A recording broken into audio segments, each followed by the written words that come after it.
The present is a gift. That's why it's called the present. Now I know this is cliche. We've all heard it before. But it's so true. See, presence is our anchor. And without it, we destroy our lives.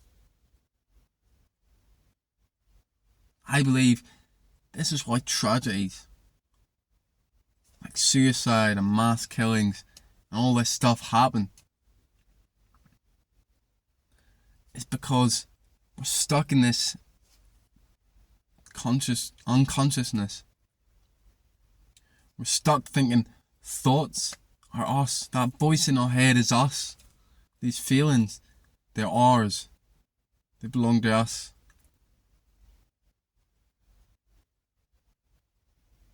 And so we trick ourselves.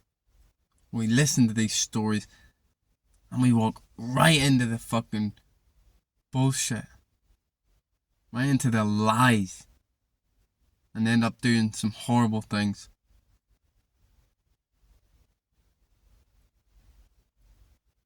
See, not everyone's actually like this, funny enough. I used to think everyone was like this. But not everyone is just engulfed by these thoughts and feelings. Some people are actually relatively present already. They just don't realise it. You know which one you are. Because if your thoughts just feel like they're constantly coming at you, just do all day, just rhyming on, then you're probably that motherfucker who needs more presence in his life. I mean, everyone will benefit from this. But especially those people who was like me, those thoughts just constantly just going, just mind just racing all the time. You see, I used to think I was my thoughts. I used to have no presence at all. So I let my thoughts tell me who I was. You see, that led me thinking I was a sociopath. A man destined to be a serial killer. See, when I was 13, 14, 15, maybe it's from watching too many movies, but I convinced myself that's who I was. Because I would have these violent thoughts. Selfish thoughts. And because I bought into them, because I thought that voice was me, it became me and there was no choice. But then, around that age, 15, 16, I discovered about intrusive thoughts. Intrusive thoughts are thoughts that you don't want. Thoughts like violent thoughts, sexual thoughts, well, stuff like that, I mean, most people who are watching this video probably already heard intrusive thoughts, that they do these memes, I'm letting my intrusive thoughts win and shit like that. So I remember reading it in the gym.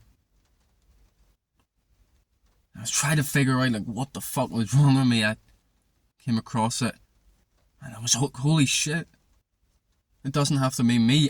I don't have to be that guy. Of course, it didn't completely change everything. But it helped me relax a little, knowing that those thoughts, they're not me.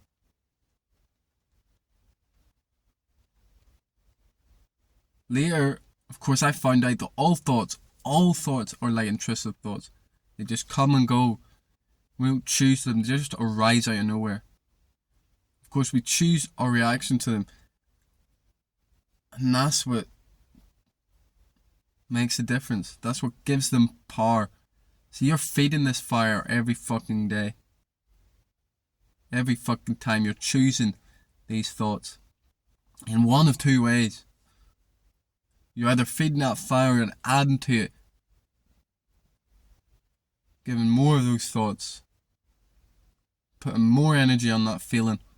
Or you're resisting it. Now this doesn't have to be for bad emotions, bad negative thoughts. This could be any kind of thought. As I was saying, you could be resisting it. And if you're resisting it, it's just the same as giving into it. Just the same as feeding that fire. Because what you resist persists. You're giving it energy. And therefore you're turning it into this massive thing. We need to learn to let things be. Let these thoughts and feelings be with presence. To be able to sit and watch them. And I think there's only two ways. Two ways to do this. You either elevate above it, get into a flow state. The easiest way to do this is exercise. But of course, we all know when we're deep in conversation with someone, our minds are just blank, we're just in the moment. Even doing some menial task like cleaning. You can get in a flow state cleaning, as long as you just let them thoughts be. The other way is do meditation. Do learning to sit back. See, meditation saved my fucking life. I was at another stage of my life where these thoughts were destroying me again. This time they were far, far worse. This time I was even speaking gibberish in my brain because I was on a lot of drugs. In particular, at this time I was doing butane. You know, the gas that's in your lighters. I was sucking that. Get fucked up. And I worked. And not in a good way. I was fucked up mentally. I was crazy. The tension on my head just felt so bad. It feels like someone was just squeezing my brain, squeezing my mind. Things were getting worse and worse and worse, and I couldn't fucking cope. And then I seen the ad for an app called Headspace. I needed something. I needed just something, God. I tried it for 10 fucking minutes. I said 10 minutes. And I opened my eyes, and my God, my life was changed forever. Forever. All those worries, thoughts, pain, tension, all of it, gone. As soon as I opened my fucking eyes, it was like magic. I wish everyone could experience what I experienced that day. It's brilliant. And I never went back. I had a few days when I first started that I would miss. But now, I think I've done nearly 3 years straight. Like 50,000 minutes meditated. Something like that, maybe longer. Why? It's because it's so fucking magical. Everyone should meditate. Every single day. It's something you need to do every day. All it takes is 5 fucking minutes. You don't have 5 minutes to make your mental health improve drastically. I recommend 10 minutes. That's what I done. But just pick at any time 5, 10, 15 minutes. And either do it in the morning or at night. I do it both. But pick one just to start off with. I recommend night. It helps you sleep so much. Because then when you go to bed, them thoughts aren't just constantly going and going and going. There's 2 apps that can really help. Medito, which is free, and Headspace, which is paid. Both are really good. And they explain it so well, explain the benefits, explain what it is you're actually doing. Of course, you can go online, look it up, watch one of my videos on meditation, and do it on your own. But I really, at the start, recommend doing it using an app.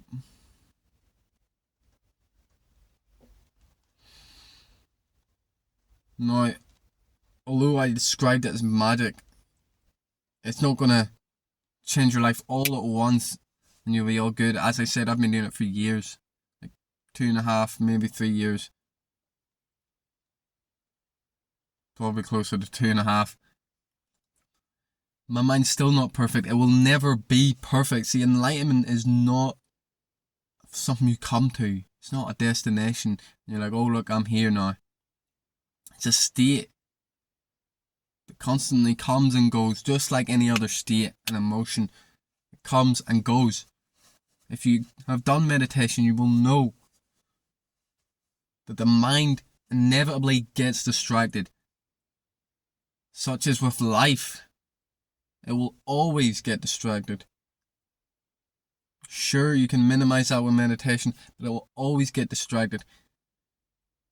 The key in meditation and living your life with presence, it's not being constantly here on the fucking go in the moment. Because that's impossible, no. The key is to, when you get distracted, when possible, you realize you've become distracted. You just rest. You just rest there for however long in that presence until you get distracted again. And then you try and realize it, and so on and so forth. It's a constant battle. It's hard as fuck. It's in the meditation, it's really difficult at the start. You know, it feels tough, it feels uncomfortable. Once you start doing it for a while, you'll fucking love it. But in life, it's always hard because we've got all this stuff around us, screaming for our attention, vying for our attention, and then it makes these thoughts almost seem real, because then your thoughts actually have depth. You know, instead of thinking about some random bullshit when you're on your own, you think about a fucking cat you see or a hot girl you see. So it makes them almost seem more important because they're talking about stuff that you can see. It gives validation to those thoughts. But they're always just thoughts, just internal noise. And yes, thoughts can be helpful. You need thought. Thoughts can help uncover ideas. Help you come up with theories. Help you understand things. But the only way to experience truth is through presence. See, your mind, it's not connected to this world like you think. Same with them feelings. I know it seems like it sometimes.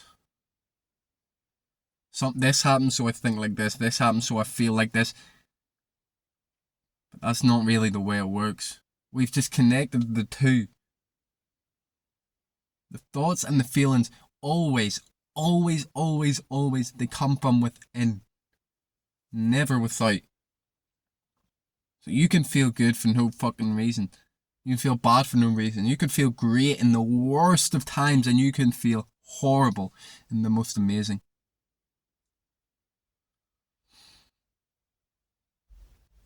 And there's only one fucking way out of this trick. It's to meditate. At least in my experience, if maybe you found a fucking better way.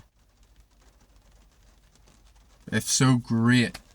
If not, if you're really struggling with some of the things that I said, especially that mind just squeezing at you, shouting at you, you need this in your life. It's going to be a long, tough journey. Just like in the gym, you're not going to get fucking jacked in one day. But if you stick at it, if you keep going and show up even when you don't feel like it, you'll be so fucking grateful. You'll be awake to this brand new world that most people never get to see because they're stuck in that unconscious state. I beg you, please try it. Wake up to this beautiful, amazing world.